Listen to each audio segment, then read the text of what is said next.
తమ్ముడు job calendar నుంచి already చెప్పా. ప్రతి సంవత్సరం జాబ్ క్యాలెండర్ విడుదల చేస్తాం. రికార్డ్ చేసుకో.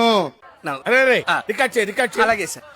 తెలుగుదేశం పార్టీ అధికారంలోకి వచ్చిన మొదటి సంవత్సరం అంటే 2025 జనవరి నాడు జాబ్ క్యాలెండర్ మేము ప్రకటిస్తాం. రెనా అని ఎంఎస్ నారాయణ ఒక క్యారెక్టర్ ఉంటుంది సినిమాలో. లోకేష్ మాటలు, లోకేష్ డైలాగులు వింటే ఆ ఎంఎస్ నారాయణ గారు, స్వర్గీయ ఎంఎస్ నారాయణ గుర్తొస్తాడు నాకు.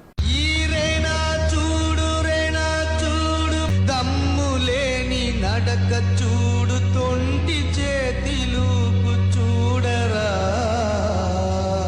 ఇంత గొప్ప సీమ ఫ్యాక్షనిస్ట్వి ఒక్కసారి తొడగొట్టన్నా, చూడాలని ఉంది అని.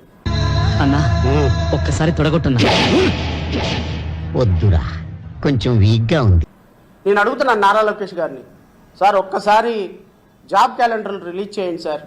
జనవరి 1, 2025 మేము ఇస్తాం.